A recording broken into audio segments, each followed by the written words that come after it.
Is The Electric State a bad movie? That's what I'm gonna talk about. Today's review is The Electric State, the new film that just dropped today on Netflix. That is directed by the Russo brothers, the ones that gave us some of the best event Marvel movies, and stars people that really I'm a fan of: Chris Pratt, Millie Bobby Brown, and Giancarlo Esposito. And also that guy from Loki as well, from Loki season 2, who plays the doctor in this movie. Um I when I saw the when I heard the announcement and I saw the set photos of Bobby Brown and the robot, that movie it felt intriguing to me. I wonder what they're gonna do with Russo doing a sci-fi movie with Star Lord and Eleven and Moff Gideon in the movie. I think that would be interesting. It makes and when I saw the trailer, I actually thought it looked really interesting. I didn't think it was amazing, but it was it was. I really like the world. Really like what I was seeing with the world building and the concept in it. But then I feel a little worried because last week from 3C Films, John Campia and I Do Know Nothing, the movie has been getting a 10% on Rotten Tomatoes. Well, I mean, Rotten Tomatoes is not always the best website to go on. I mean, from Cuties, Kim Possible 2019, Ghostbusters 2016, you name it. They're not the best source. Same goes with IGN for movie reviews, but 10% is not a good sign, especially since I know that the Russo doesn't have the best track record when it comes to original films not in the MCU. So I was a little worried. So watching this on Netflix, I gotta say I thought this film was okay. I didn't hate it, but I actually had a good time with the movie. I like the cast. Of course, I'm a fan of Chris Pratt from Jurassic World and Guardians. Not so much of his voice acting, though Mario's passable. I do think he does a decent job in the role. I do think he's a little wisecracking a little bit.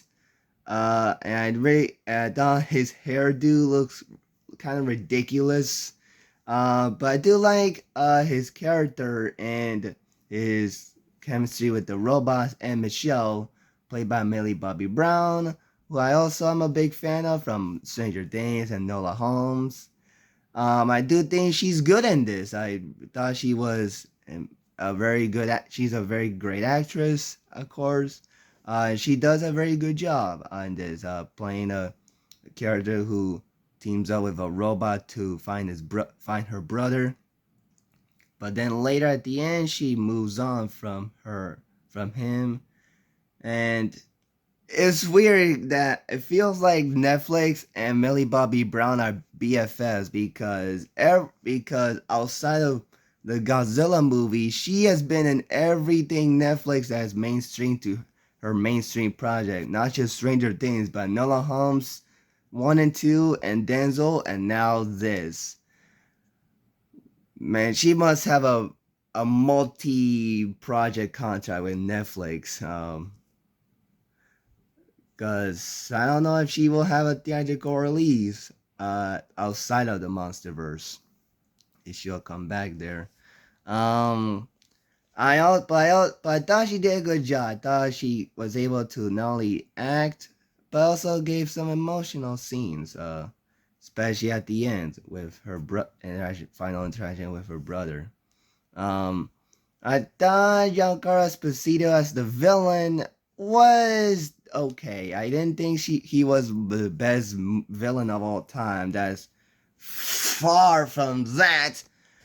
I do think he was okay. I thought that him using the that helmet that all characters use throughout the movie, what to you put his face on a robot was a clever idea, and he's going to trying to hunt for not hunt, but trying to find this a cartoon robot that his brother's shirt, that Michelle's brother's shirt was wearing at the beginning, who apparently was a cartoon created by Walt Disney. Not really, of course, in real life. But and then there was like an apocalypse surrounding that character and other robots as well.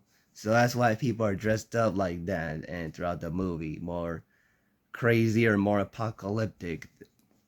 Um, and I do think his motivations was understandable. Though he's not the real villain. Is that other dude, the bald guy with glasses? I don't know the actor's name. Um, I do think he was man.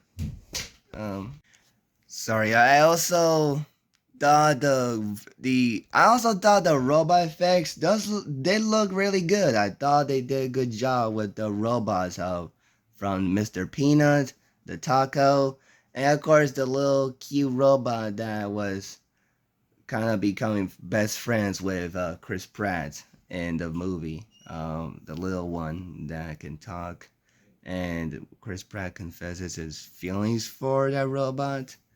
Didn't see that coming, but that was interesting. But I do think the effects does look really neat. Though Mr. Peanut does look a little weird at times. Um, and I do think the film does look very interesting. I really like the concept and the idea.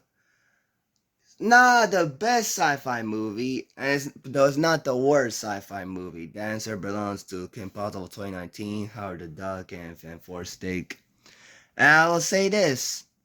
I watched this over Rebel Moon Part 1 and 2, especially Part 2, honestly. And I do think the film is watchable at mid. Okay. Um, I do think the film, as I also really like the climax. I almost forgot about that. I also thought the climax was pretty cool, especially when at the beginning where the giant robot was throwing cars and flipping the people, the bad guys off. I thought that was pretty funny.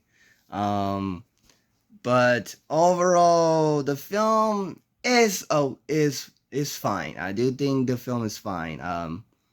It's not. I don't think it's better than other movies I've seen, like Brave New World or other sci-fi movies. But I do think it has its moments. What do you guys think of it? Let me know in the comments below your thoughts on the electric state. Do you hate it? Do you like it? Let me know. Peace out. Bye.